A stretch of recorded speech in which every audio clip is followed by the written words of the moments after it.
Who is Mike Wazowski? Auburn. I don't think this has been an exercise in making friends. I'm just saying. Maybe we should just cut all this. Okay. Oh, no way.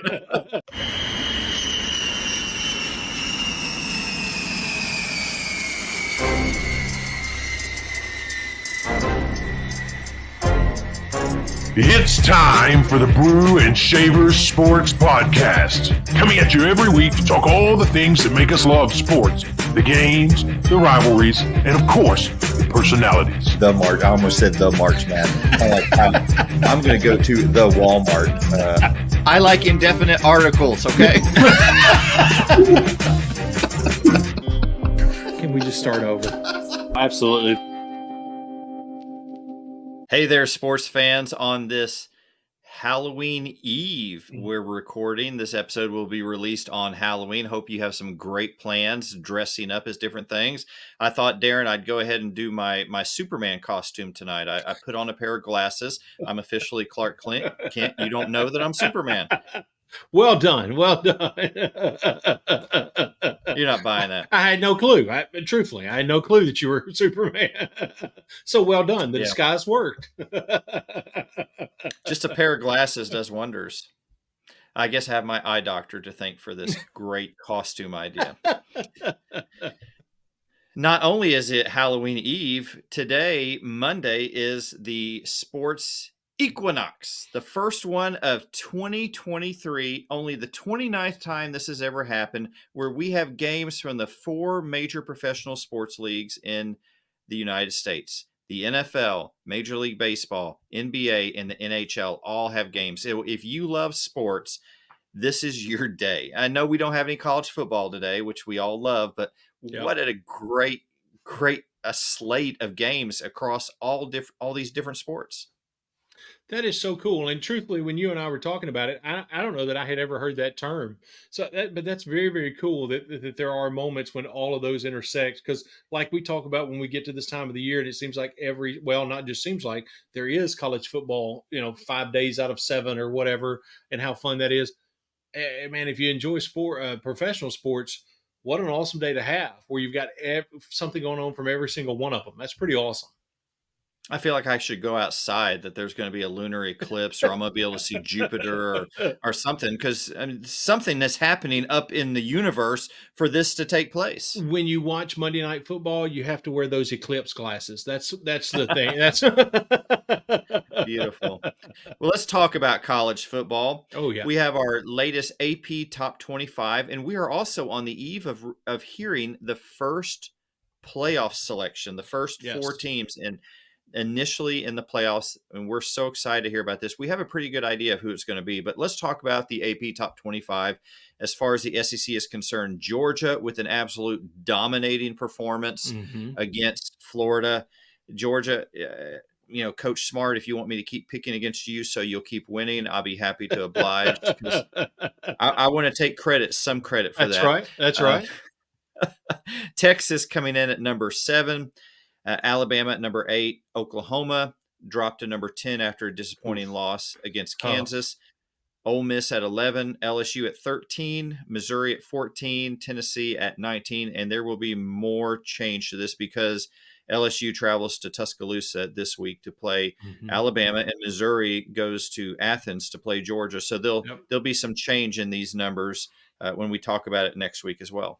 Absolutely. Yeah, it's going to be, I think, pretty much going forward, the mix-up is that takes place just about at the first introduction of the poll every week is going to be pretty dramatic for us in the SEC because this week is several big games, but we've pretty much got some big games throughout the slate for the remainder of the season. It's going to be interesting to see how we affect the poll, and if the SEC does what they do every year and beat each other up so much that it affects how the end of your season looks. It's getting good. It's kind of like when Mama goes in the kitchen and start cooking. Oh, yeah. You know that something is getting ready to come out that's going to be great, and that's what we have with this upcoming schedule. Oh, yeah. Let's talk about last week and what we saw from the games last week in our Week 9 takeaways. Darren, what was your first one? Well, we we talk about a lot of different things on this show, and sometimes things come out to be the way we think they're going to. Sometimes we miss things, but something very interesting to me happened this week. We talked about two people, one of which we typically wouldn't talk about, and then both of them ended up having pretty incredible weeks. So I think my first takeaway is I would like to introduce the concept of the Brew and Shavers Sports Podcast bump.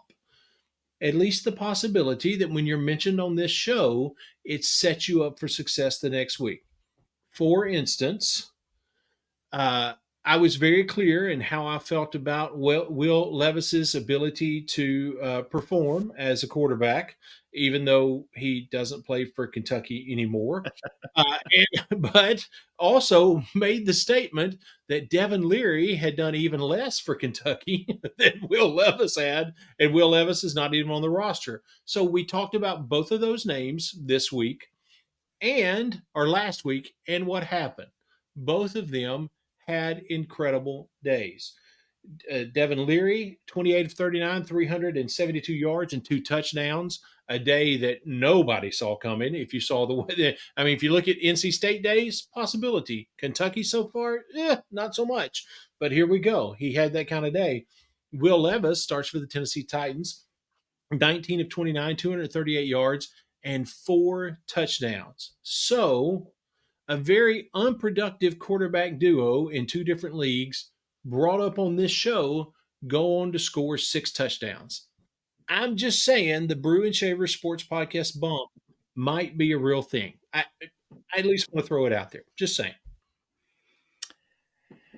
I think you're right. I mean, Will Levis, what an incredible debut for Oh the my Tennessee goodness. Titans against 4 Atlanta. touchdowns. Yeah. 238 yards passing, 4 touchdowns, as you Yep. mentioned. He's got DeAndre Hopkins singing his praises, and a week ago that guy was wanting to be traded. So Exactly. I'm saying it might be, you might could put A and B together. I'm just saying. I Just throwing mean, it out. somebody needs to let the Tennessee Titans know about this podcast I agree completely. I because think they would be thankful. Ryan Tannehill may not get back in there at quarterback. Well, be careful if we talk about him. You don't know what'll happen, and we hate to do that to Will Levis. So be careful. Yeah. What's your first takeaway, Ben? I think Go Will ahead. Levis is one of the good guys, Agree and so I'm completely. happy. I'm happy Yep. for him. So Awesome to see. my first takeaway is a little bit of trivia. Last week we talked about different positions and national rankings, SEC rankings. Here's the trivia question: which two SEC quarterbacks are in the top 10 nationally as far as passing yards? Okay. 2 of them. Cue the Jeopardy music. And I think I can guess one. I think Jaden Daniels. Is that correct? That's incorrect. You need to phrase Oh. your answer in the form of a question. That's right. Who is Jaden Daniels? My apologies. You are correct. 2,573 yards passing, and he didn't play Wow. last Saturday. They had a bye week, but he comes in at number 4 nationally. Who's the other one?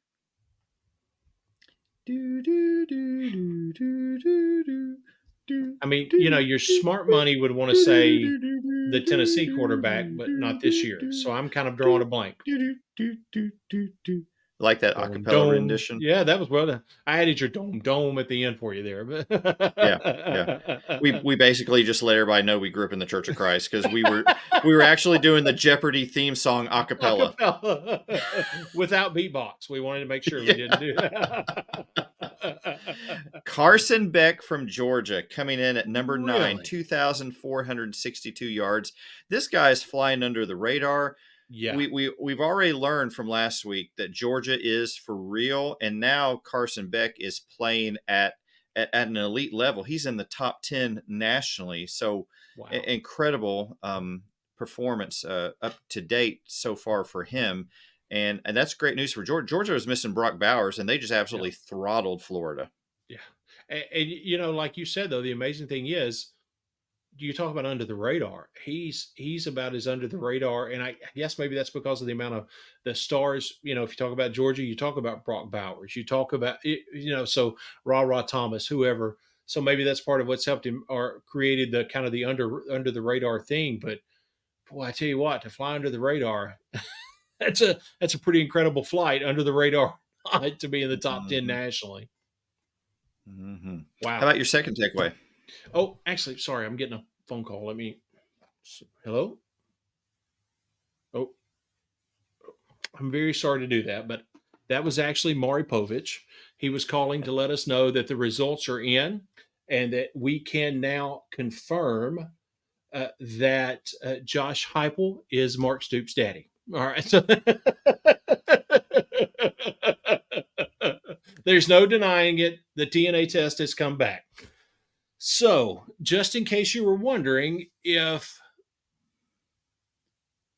Tennessee's Josh Heupel and that Tennessee offense was a gimmick or was for real, Mark Stoops is a defensive guy. Well, that got really difficult all of a sudden for whatever reason. Mark Stoops is a defensive guy.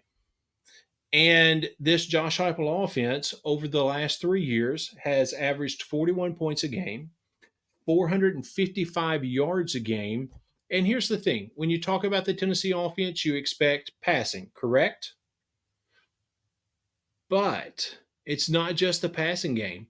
They're averaging almost 200 yards a game on the ground against the Kentucky defense.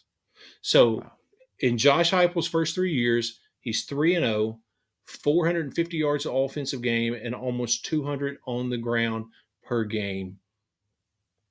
I think if you would have asked anybody, especially on the Kentucky side of the deal, if they felt like that was going to be their reality the next 3 years when Josh Heupel was hired, I don't think they would have. I think they would have argued with you if you would have presented that as a possibility.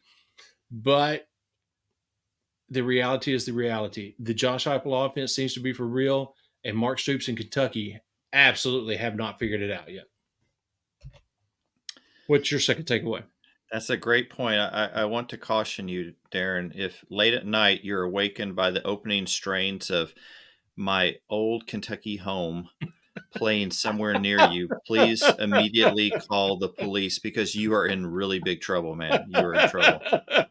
Run. The bluegrass is about to roll over me. You remember what happened when the music started playing in Deliverance. Yeah, exactly.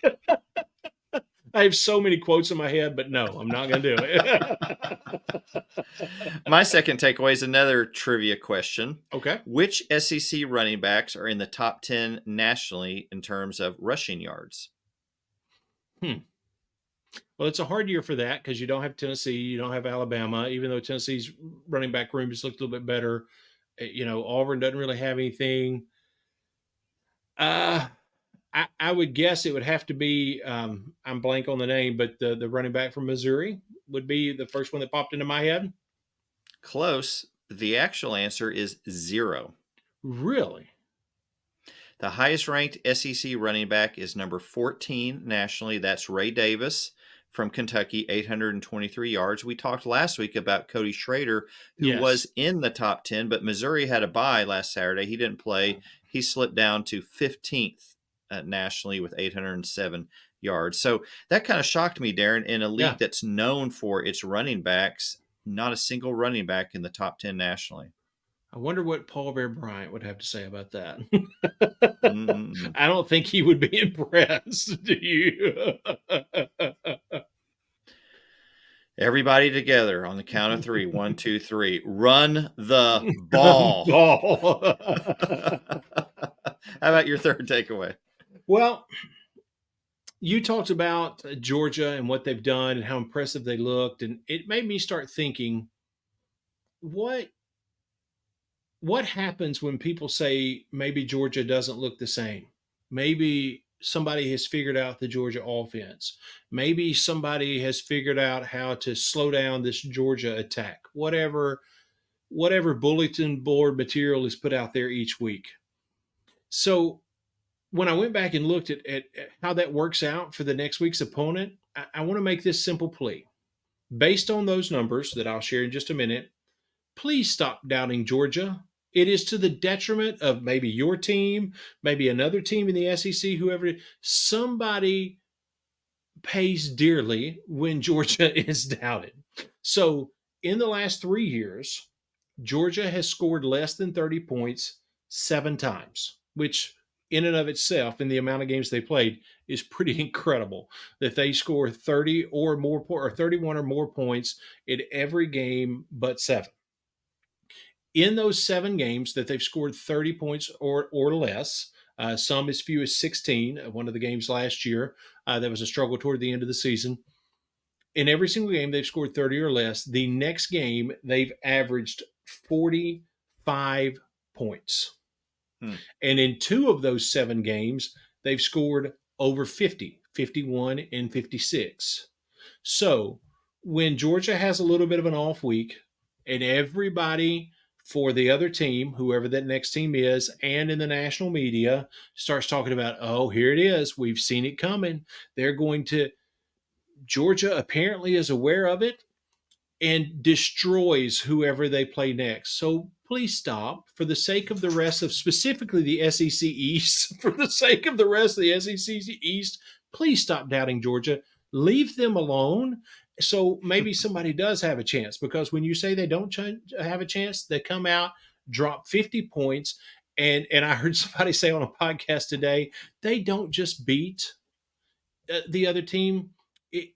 The way Georgia's beating people now, they are stealing the souls of the other team, and it's just ugly to watch. So please stop making that possible by doubting Georgia. Leave them alone. That's my take on it anyway. What's your third takeaway? That's some hard truth right there, Darren. Some difficult numbers to digest when you see what they do to other teams and how easily it seems that they do it. I'd like to remind everybody, though, that LSU held Georgia to 50 points in the SEC championship game last year. Nice. Only 50?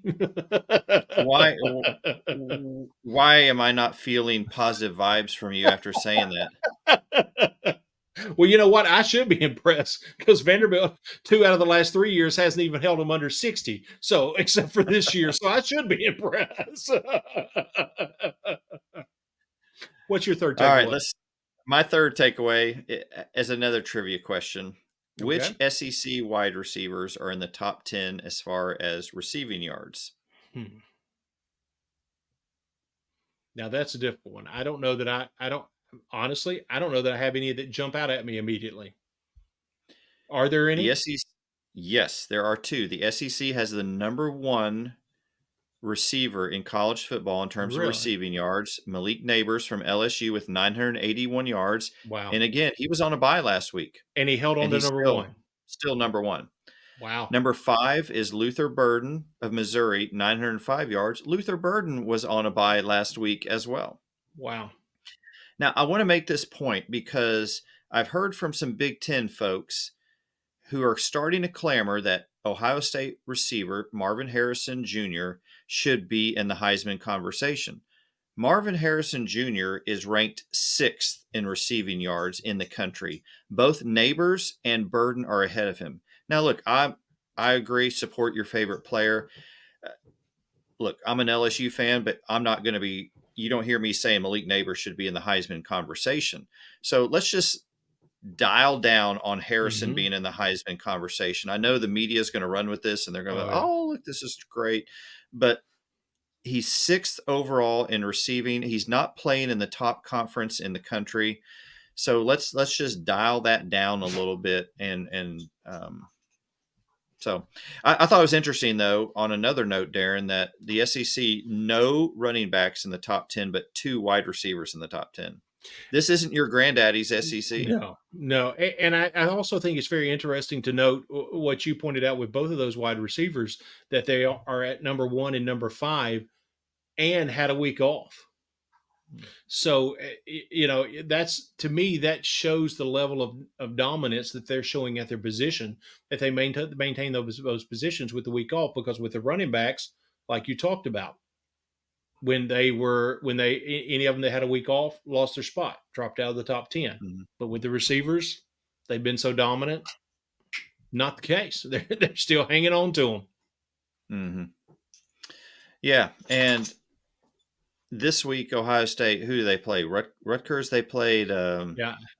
last week. They played Wisconsin. Where are they ranked? What's Rutgers ranked this week? Missouri is going to Georgia, Yep. number 1 team in the country. LSU is going to Tuscaloosa to play the 8th ranked team in the country. These Exactly. receivers are playing up against top 10 talent, and Exactly. right now Harrison is not and will not until they play Michigan. That's right. That's exactly right. Great point. Looks like somebody let the dogs out, so let's move on to this week in sports history.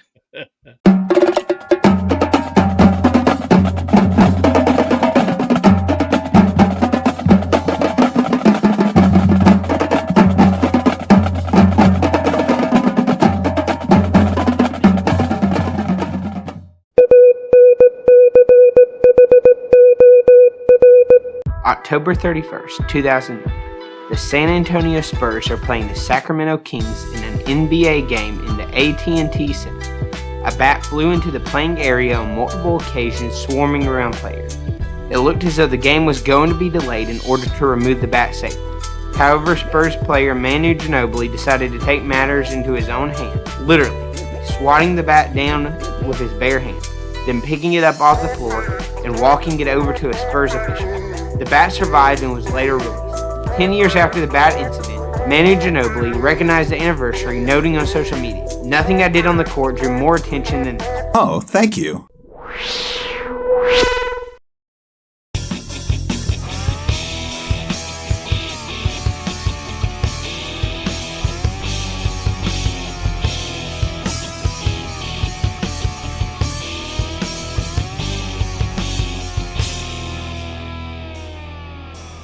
Speaking of Halloween being here, we thought we would have a little fun with SEC teams and characters from movies.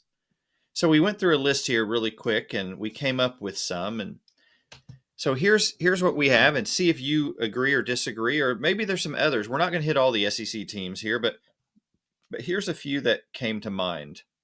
Do you remember the old Scooby-Doo cartoon? Oh, yeah. Those were great. Oh, those were And fantastic. the scary villain who was always unmasked and you got to see his true identity. Mhm. Well, there was one villain called the Creeper, and he was very scary. Very scary. But when Scooby-Doo and the gang caught him and they unmasked him, was he the local banker or something Right. like I that? think that's right. So for us, we were thinking, which SEC team reminds us of the Creeper? Tennessee. Because Tennessee has been so scary in some games, but yet when they go to Gainesville or Tuscaloosa, they're unmasked and we find out they're the banker. Ben, if you hear Rocky Top playing, you might should run. I love Josh Heupel. He's a great coach, but come on, man. But That loss to Florida was horrible. The mask definitely got ripped off. You probably should have had an accountant advising you on those attempts on 4th down in Tuscaloosa. Yeah, that's exactly right. The second one we thought of is Georgia. Georgia is going through the SEC like Sherman's march through Georgia. Oh, that's redundant, isn't it? Sherman's march to Atlanta. And we thought Bulldogs. It got us thinking about dogs and villains and Cruella de Vil, 101 Dalmatians. That's right. That's what Georgia is right now. They are destroying everything in their path and looking for more to destroy, just like Cruella de Vil. I don't think you can argue that point. Then we thought about Texas A&M. Who does Texas A&M remind us of? All the money they poured in Jimbo, the number 1 ranked recruiting class a few years ago. They hired Bobby Petrino as their offensive coordinator, as Darren likes to refer to him, head coach in waiting. And we Exactly. thought, who do we know that is constantly brokering deals to attain more power? And we thought of the Disney movie, The Little Mermaid, and Ursula. I think that's a perfect comparison. And then in a classic movie, if you remember the original Ghostbusters, Mm-hmm. and at the end we were I don't know. I don't think it was supposed to be scary. It was silly and it was fun. The appearance of the Stay Puft Marshmallow Man. And we thought, who is the Stay Puft Marshmallow Man in the SEC? Who talks a lot? Well, he didn't really talk, but he looks big and scary. Mhm. But at the end of the day, he's a marshmallow. And we had to give this to Kentucky. Again, right down to their super bright white uniforms. It might be the brightest white in the conference. I think that's pretty accurate. This is no surprise to anybody as we looked at Missouri immediately, Darth Vader, I have to say, there's only because one option. Eli Drinkwitz is Darth Vader. Well done on And the then name. we thought about uh, Oklahoma, Mm-hmm. who we've both been very high on Oklahoma, and they had a really bad loss at Kansas. Pretty rough. And in fact, I mean, my goodness. Well, I'll get into that in my brown bag. And we thought of Wyatt Earp for Oklahoma.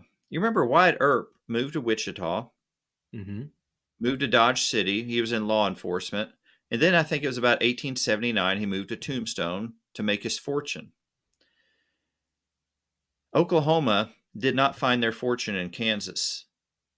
But now that they left Kansas, they're now getting primed for a showdown at the OK Corral, probably with Texas in the Big 12 championship, That's although right. they have Bedlam this week with Oklahoma State. Oof. And their national championship hopes, as slim as they are, hang on this shootout. Yep.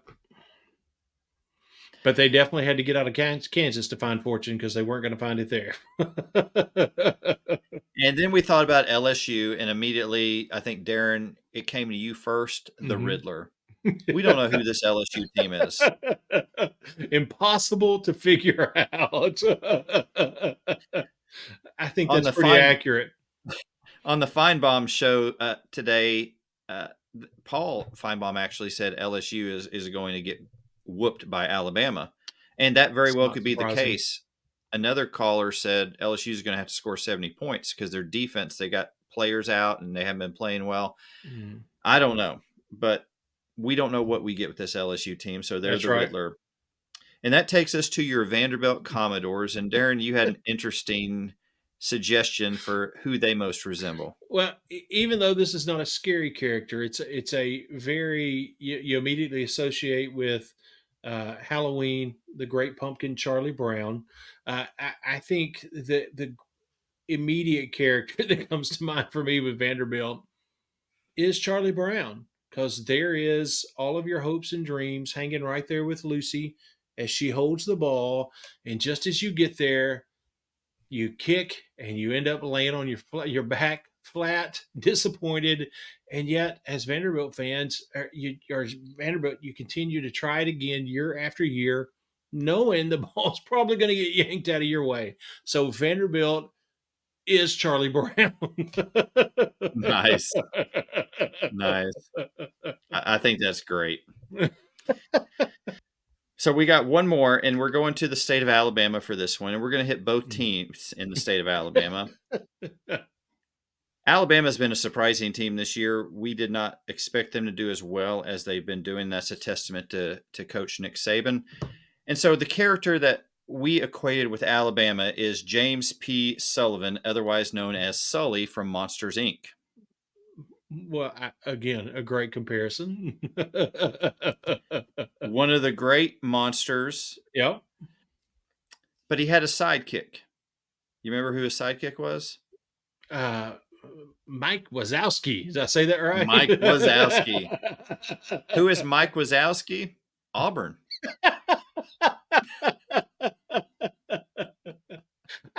I don't think this has been an exercise in making friends. I'm just saying. Maybe we should just cut all this. Okay. Oh, no way. If you call Auburn Mike Wazowski, you leave that in. You don't put that anywhere. Wait. I can't hear you, Darren. Where'd you go? Where'd you go? I'm losing my Everything's signal. oh well, so much for this show. Let's move over to our CBS Sports Pick'em before we make more enemies. Exactly. There's some happy people. Well, kind of. I really don't know why you put anybody other than the first place person on there.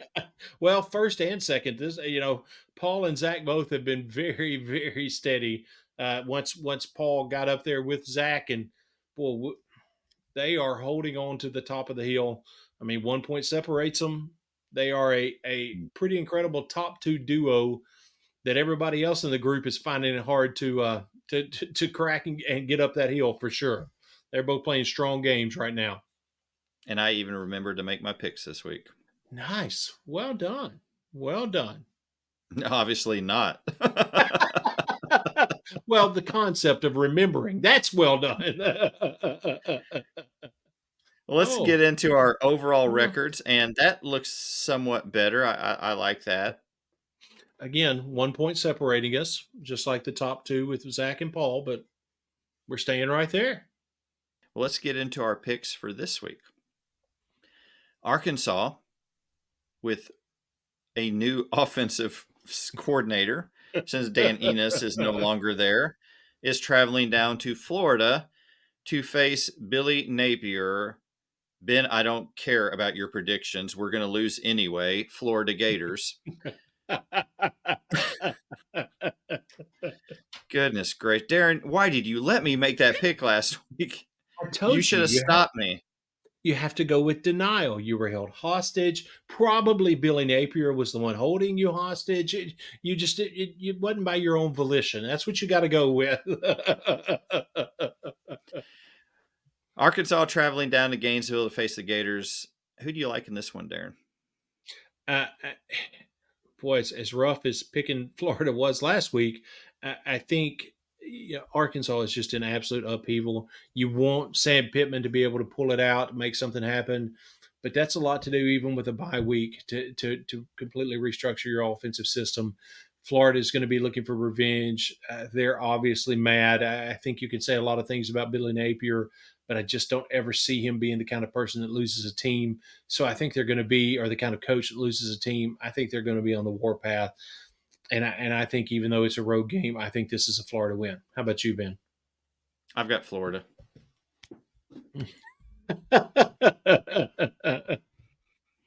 Well done. The Jacksonville State Gamecocks. You can't make this up. Yeah. Both teams' mascots are Gamecocks. What in the world? Shame on South Carolina for scheduling this game. I mean, good for the other Gamecocks that they get to play, but really in November, anyway. Yeah. Well, South Carolina needs a win, and maybe they can get one here. Their offensive line is decimated. Spencer Rattler was running for his life last week against A&M. Darren, I'm gonna go with South Carolina on this one. I think it's definitive that the Gamecocks win. Sorry, I couldn't resist that joke. Yes, I agree. I don't think there's a way South Carolina doesn't win this game. Who knows? It's South Carolina, but I think it's a South Carolina win. Y'all be on the lookout for Darren's upcoming book entitled Dad Jokes. I've got plenty. The Yukon Huskies, I think they've won one game this year, maybe. I think that's right. Are traveling into Knoxville to be the sacrificial lamb for the Tennessee Volunteers. This is going to be a massacre. Tennessee. Absolutely, Tennessee. And just so I can be fair in my approach, shame on you, Tennessee, for scheduling this in November, homecoming or not. But anyway, all right, let's move along. My goodness, Darren is dealing out the shame. He's gonna. Where's your white polyester suit? I'm ready. The Texas A&M Aggies travel to Oxford to face the 11th ranked Ole Miss Rebels. A lot of storylines here. The A&M defensive coordinator DJ Durkin used to be at Ole Miss with Lane Kiffin. A&M is trying to get going. Ole Miss is trying to hang on to what they have. Who you like in this one, Darren?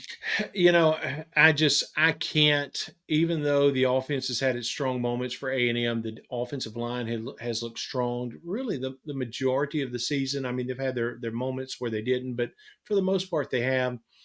Even with all that said, I just can't. It's just too much for me to buy into A&M at this point, and I think we're seeing a a new and improved or a new and more harsh Lane Kiffin. He sounded more like Nick Saban than he did himself, saying things like, well, we started strong and then we fell apart, or we didn't do this right, we didn't do that right. Those are things that good teams do, not great teams. I mean, it sounded like the Saban playbook that he was reading from. So I think he's really trying to push his team, and I think this is an Ole Miss win. How about you? I'm going to go with the Rebels. The 25th ranked and suddenly hot Kansas State Yes. Wildcats travel to Austin to face the 7th ranked Texas Longhorns, still led by backup quarterback Malik Murphy. Ooh, this is a good one, Darren. Any thoughts? Malik Murphy looked incredible. You have to say that to come into the backup position. But I will tell you this: the one thing that jumped in, just really sat in the forefront of my mind as I watched this game last week, the Texas game last week with Malik Murphy, is things seem to go well if you have talent and you're in a good offensive scheme, and nobody has tape on you. Nobody knows really what you're going to do. Nobody knows what really to expect. Well, now Kansas State and a good Kansas State defense has tape on him. And I think that's going to be the difference in this game. I think Kansas pulls off the upset and shocks Texas with a win. How about you with this one, Ben? Gutsy call. Remember that fine line that I crossed on the wrong side last week. But at least Kansas State's in the top 25. I'm just saying. At least they're Oh, pouring salt on the wound. It's been a while since Texas has reached the month of November and been playing for something. Mm-hmm. They are still very much in the hunt, sitting at number 7 nationally. They get to the Big 12 championship game if they can somehow get there, and I think it's going to be Oklahoma they're going to play and somehow beat them. They have an outside shot of making the playoffs. I think Coach Sarkisian is going to be emphasizing that to his players. I think the Longhorns withstand the Kansas State Wildcats charge, and I think they pull out a hard-fought win. It's going to be a good game either way. I think we can agree on that for sure. Yeah, no doubt. The 14th ranked Missouri Tigers, the empire built by Eli Drinkwitz, is traveling to Athens to face the big dog on the block, the Georgia Bulldogs, who we're no longer underestimating. That's right. With that said, Darren. I will not do it. As much as I would love to see something like this happen for an underdog like Missouri and the kind of season they're having, man, it would be such an incredible story. But I just don't see it happening. I think I think it has the potential to be a good game, especially a really good first half. A lot of times that's when the depth of Georgia kind of takes over when you get about halfway through the third quarter. So I think it has potential to be a good game and an even better first half, but it's a Georgia win. I don't see any way around it. How about you, Ben? I like this Missouri Tigers team. I'm not going to pick against Kirby Smart. Exactly. Georgia's going to win, and I don't want Coach Kirby Smart to mention me in a press conference how I don't like to recruit. So, Coach Smart, I am 100% behind you for this. Georgia's going to win. We are on board. The 10th ranked Oklahoma Sooners go to Stillwater to face the unranked Oklahoma State University Cowboys in a interstate rivalry, Bedlam. It might be the last time they play for a while with OU moving to the SEC. I hope this is a game that can get put back on the books because Yep. these are games that you love to watch as a college football fan, even when you're not a fan of either team. You love to Yep. watch these rivalry games.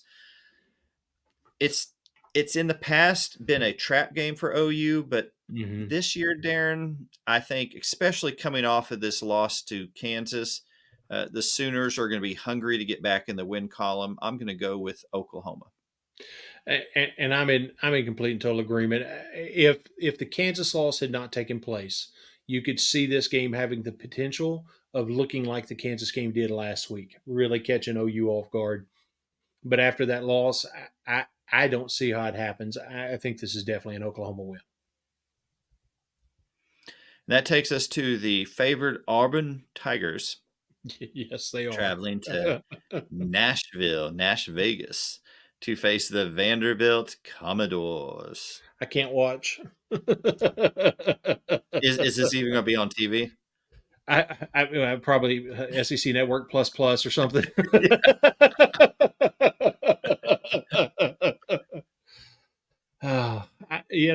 If you would have asked me before the start of the season, or even a couple of weeks into the season, if I was looking forward to this game, I would have told you yes. That I felt like it was a possibility, but Mike Wazowski is going to be too much for Vanderbilt to handle, and this is an Auburn win. The way their offense looked, obviously they're getting things together. That's not going to be good for a defense that can't stop water. So it's an Auburn win. What do you see about this one, Ben? That's very vivid imagery. It's true, unfortunately. Yeah, I've got Auburn. The favored Kentucky Wildcats, coming off that loss to Tennessee at home, travel down to Starkville to face the Mississippi State Bulldogs, who've been reeling somewhat of late, not having Will Rogers available. You look at this one, Darren. Both teams are kind of in desperate straits. They both need a win. Who do you like? I tell you, I don't feel like this Mississippi State defense. If Devin Leary, and I said the right name, if Devin Leary looks remotely close to what he looked like last week in this game, there will be nothing the Mississippi State defense can do about it. And then when you add to that what Ray Davis has the potential to do to this defense, I feel like this is definitely a Kentucky win. How about you? Yeah, Mississippi State has two linebackers who are leading the SEC in tackles. I'm not concerned about them in their linebacking core. I am concerned about their secondary. Absolutely. As you mentioned, if Devin Leary gets going again, it's going to be a Kentucky win. I like this Mississippi State program. I'm a big Will Rogers fan, but I think Kentucky's going to be too much. I'm going to go with the Wildcats. Well, here's a game. We got a big one here. And Gary Danielson is at home right now thinking about all the things he can say about Nick Saban and Alabama. Yes, he is. The 13th ranked LSU Tigers travel to Tuscaloosa to face the 8th ranked and favored Alabama Crimson Tide. This is going to be it's one of those matchups you look forward to every year. Alabama has surprised. LSU has somewhat disappointed from preseason expectations, and now they meet in a primetime showdown. Darren, who do you like in this one? I tell you, truthfully, I want to pick LSU. I want that storyline. I want to see how that shakes things up and what LSU could possibly do with that under Brian Kelly. But that being said, when a big game like this, you've got to have, even if you don't have a great defense, you have to have a dependable defense. And I don't even know that LSU has that at this point. They have been really Well, just like we said, you can't figure them out. You don't really know what you're going to get, and you just can't. You even with the struggles that Alabama has had, especially in their O line, if you let them get momentum, get a couple of quick scores, have a couple of dominating drives, whatever, however that fleshes out, to me, that's going to be a real issue, and I don't have confidence that LSU's defense can keep that from happening. So, as much as I'd like to see an LSU win, I think it's going to be an Alabama win. I think close game, fun game to watch, but I think Alabama pulls it out. How about you, Ben? I appreciate your compassionate effort to let me down slowly. I tried. I've got a pick on this game, but I'm going to wait till 4 down territory. Okay. All right. We will defer to the second half.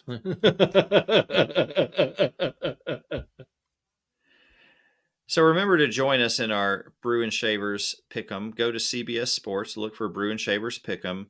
It's the college football Pick'em. Our password is Pick'em 1234 exclamation.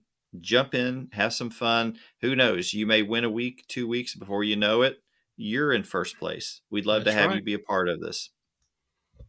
We've got some people that have jumped in and are already climbing because they've had some good picks, have weeks where they won 6 and 7 and 8 games, got them right. So the opportunity is there. It's not too late to jump in. Please do. And like George Jefferson, you could be moving on up. Come on. That's what I'm talking about. Let's go to 4 down territory. You're in 4 down territory.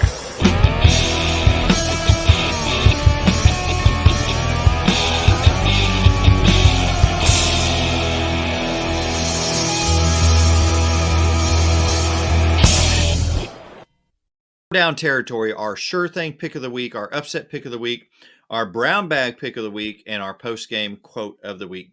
Let's get right into it. Darren, who is your sure thing pick for this week? Well, I'm going to go with Ole Miss. Like I said, I feel like they have the potential that they're entering into a different phase, and we're going to see that really play out this week in this game and how they approach it. My sure thing pick is Ole Miss. How about you? Georgia's on my mind this week. I'm going with the Bulldogs. You really want to keep Kirby happy, don't you? I don't want him to say bad things about me. Exactly. How about your upset pick? Well, if you're going to step out on a limb and pick Kansas State over Texas, you got to roll with it. So mine's Kansas State over Texas. How about you? A lot of people say you should follow your heart. But then there's this Bible verse that says the heart is deceitful above all things. So I'm following my heart, but I'm worried that my heart is deceitful because I'm going to lay my heart out on the line, and I'm going with the Fighting Tigers from Baton Rouge, LSU, somehow with a secondary that's completely depleted, their best defensive lineman out for 6 weeks. Mm-hmm. Maybe the offense has to score 75 points. I don't know, but you go. The heart is not always rational and logical. So That's right. Brian Kelly, I know we've not always seen eye to eye in the past, but I'm giving you my heart here. Please don't be like Billy Napier and trample it into oblivion. Well said.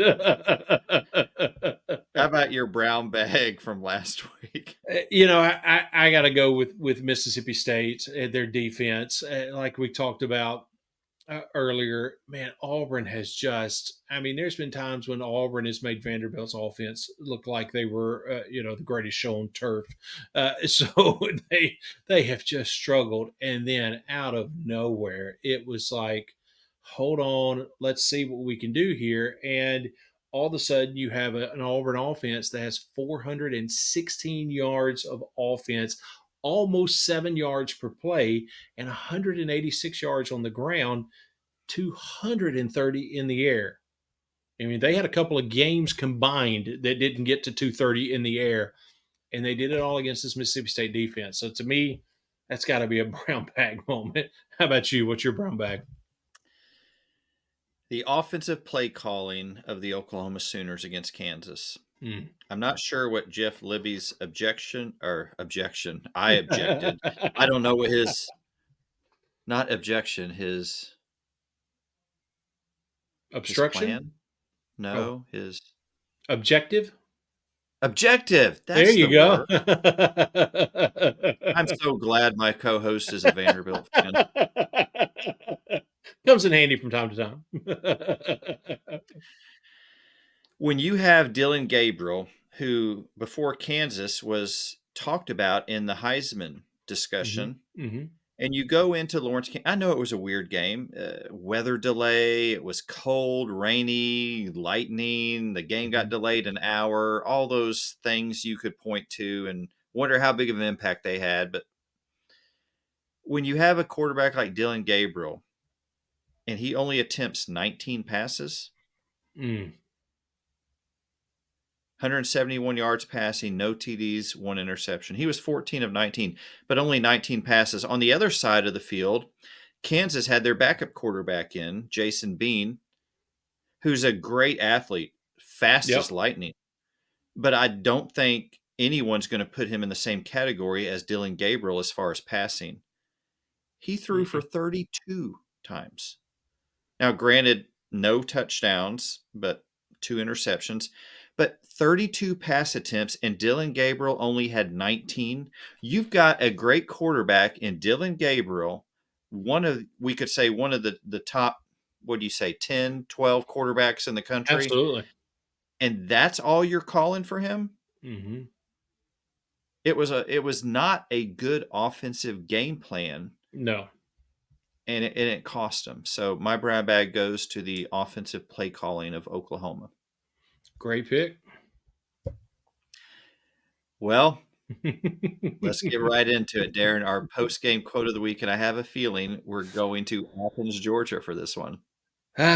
We definitely are. Let's see how Kirby was feeling Saturday afternoon. And I don't see it or hear it, but I know it's out there. Somebody texted me before the game. It's like all these people predicting that we're not gonna, we're not gonna win today. And I'm just like, golly, where's that coming from? Supposed to be my friend. He didn't like to recruit us, so that's all I guess. My favorite part of that video is after he says what he says. Do you hear the person in the background go, "What?" Like they were so caught off guard by. To me, that just accentuates what he said so well. I was glad whoever was at that spot was able to capture that because that really does make it. But goodness, as soon as I heard that, I thought to myself, or saw that, I thought, it really does not matter what age you are, where you're at in life, what your profession is in life. When somebody hurts your feelings, it turns into a middle school locker room. It just seems to be the way it is. Because, man, that was just, that was pretty cold-blooded. Say Dan Mullen without saying Dan Mullen. Exactly. He definitely put on a clinic in that, didn't he? Great post-game quote. Absolutely. Thank you for joining us on this Halloween. Hope you have a great Halloween. If you have trick-or-treating plans, if you're having family, friends over, be safe, have a good time, spend time with those that you love. And remember to make your picks this week in our college sports pick'em. We'd love to have you part of that. Subscribe to our show, like and comment. New episodes come out every Tuesday, and we look forward to seeing you each week. So until then, happy Halloween, and y'all take care. Have a great week.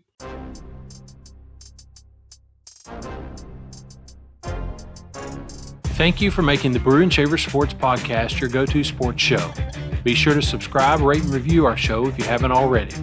Your feedback is important. Let us know what you think about this week's show. Send an email to brewandshavers@gmail.com or text to our text line 318-390-3599. We look forward to hearing from you. Thank you again for listening to the Brew and Shaver Sports Podcast. See you next week.